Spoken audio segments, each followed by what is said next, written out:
जय गुरुदेव, जय गायत्री माता।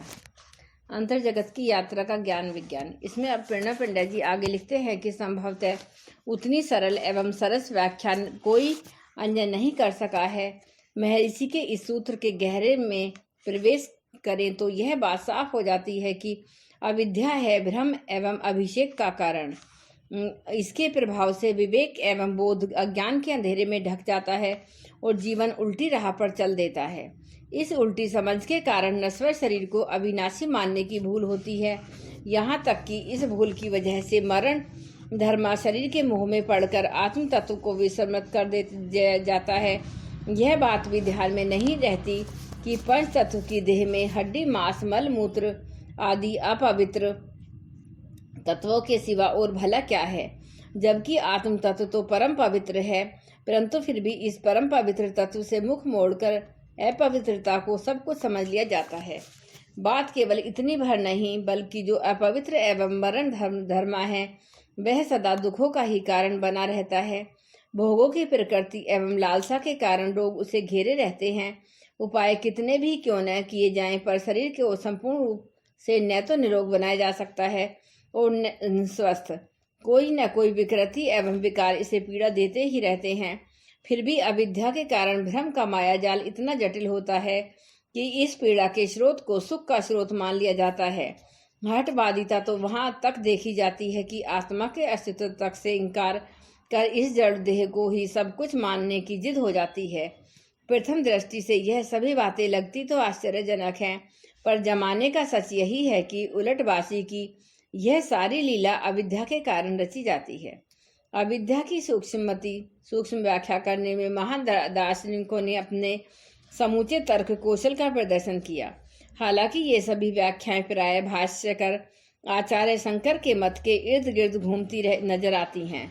इन भाष्यकार भगवान शंकराचार्य ने अपने ब्रह्म सूत्र भाष्य के प्रकरण में कहा है कि सत और असत से विलक्षण संसार के प्रपंच के बीजभूत नाम और रूप जो अविद्या और कल्पित हैं, सर्वज्ञ ईश्वर के मानो आधारभूत हैं। इन्हीं को ईश्वर की माया, शक्ति और प्रकृति नामों से श्रुतियों तथा स्मृतियों में पुकारा गया है। ब्रह्म सूत्र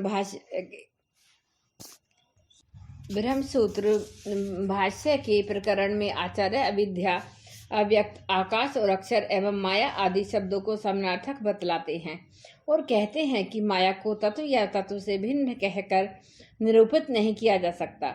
भाष्यकार आचार्य ने श्रीमद् भगवत गीता का भाष्य करते हुए अविद्या को तामस प्रत्यय भी बताया है।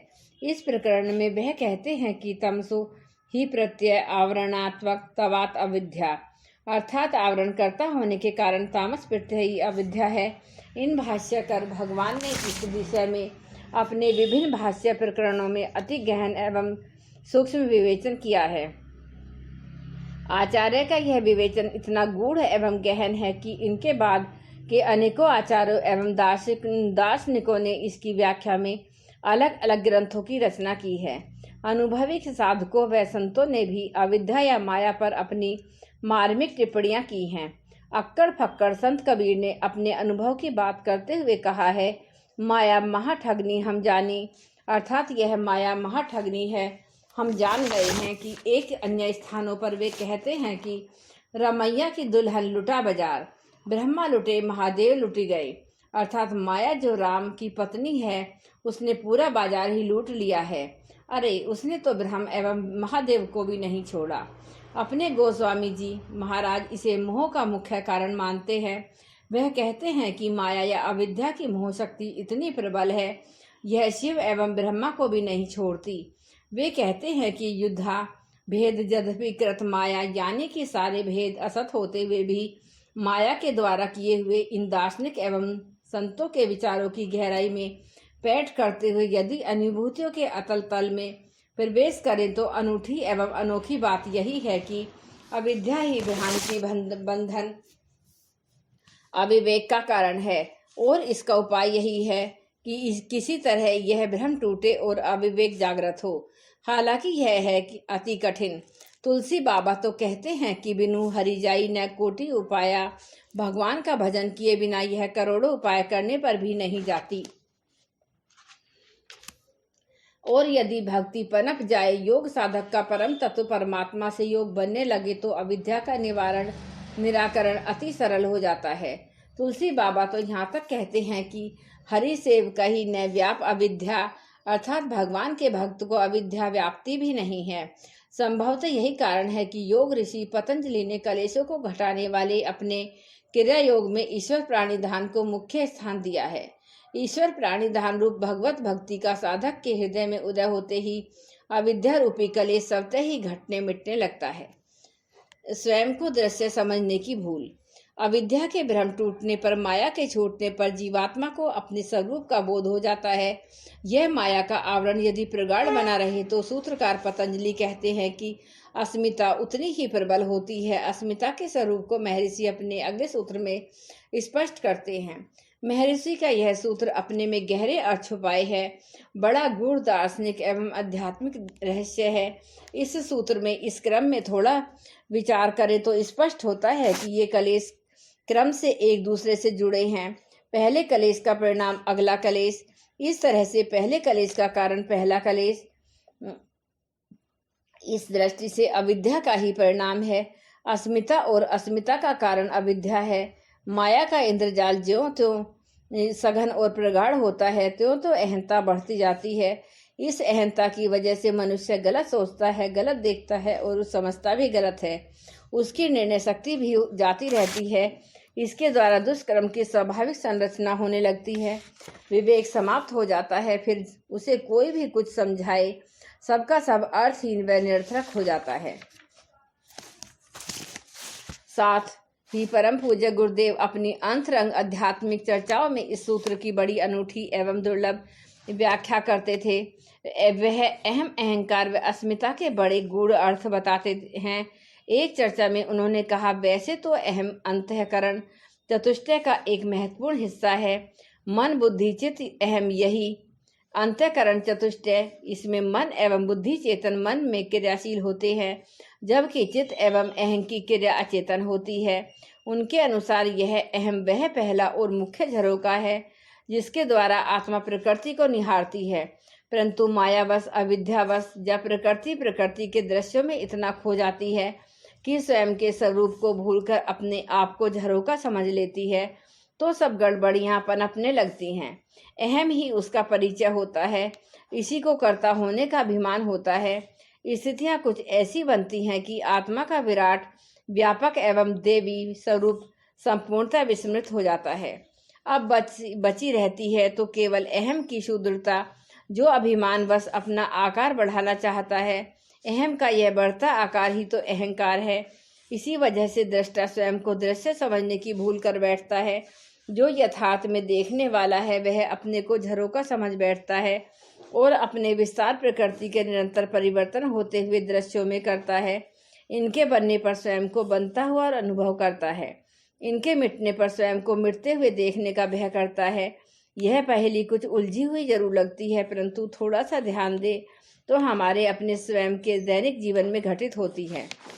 इस विचार सच के बारे में हम यूं भी सोच सकते हैं कि जैसे कुछ व्यक्तियों की भीड़ किसी कमरे में खिड़की से बाहर होते हुए किन्हीं रोचक दृश्यों को निहार रही है। इन व्यक्तियों में हर एक व्यक्ति खिड़की से चिपका खड़ा है और दृश्यों की रोचकता कुछ इस कदर है कि स्वयं को भूल गया, यहाँ तक कि अब खिड़की नहीं छोड़ना चाहता। यदि कोई उससे खिड़की छोड़ने की बात कहता है तो वह उससे झगड़ बैठता है। उसे उस समय लगता है कि यदि खिड़की छूट गई तो जैसे सब कुछ छूट जाएगा। पतंजलि यही सच तो समझाते हैं कि अपने इस सूत्र में वह कहते हैं कि 5 इंद्रियों द्वारा तुम्हारा हमारा माध्यम के साथ शरीर के साथ तादात्म्य में बन जाता है और तभी इन 5 के कारण अहम रोज अपने आकार को प्रकट करके अहंकार प्रदान करता है।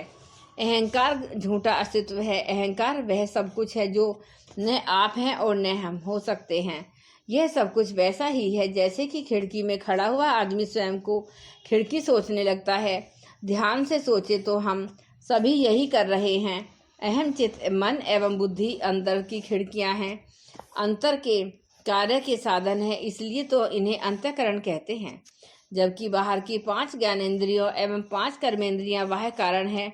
हमारी आंखें खिड़कियां होती हैं, कान झरोखे, जिस हाथ से हम किसी को छूते हैं वह एक माध्यम होती है।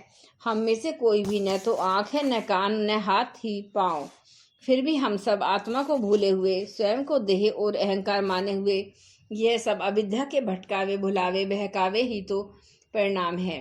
यह परिणाम ही अस्मिता है, यही है अहंकार, यही है जीवन का मूलभूत सच, जो हमें बार बार बताता चेताता है कि अहंकार है दृष्टा का माध्यम के साथ दृश्य का तादाद में। यदि हम माध्यम के तादाद में गिरा सकें तो अहंकार गिर जाता है।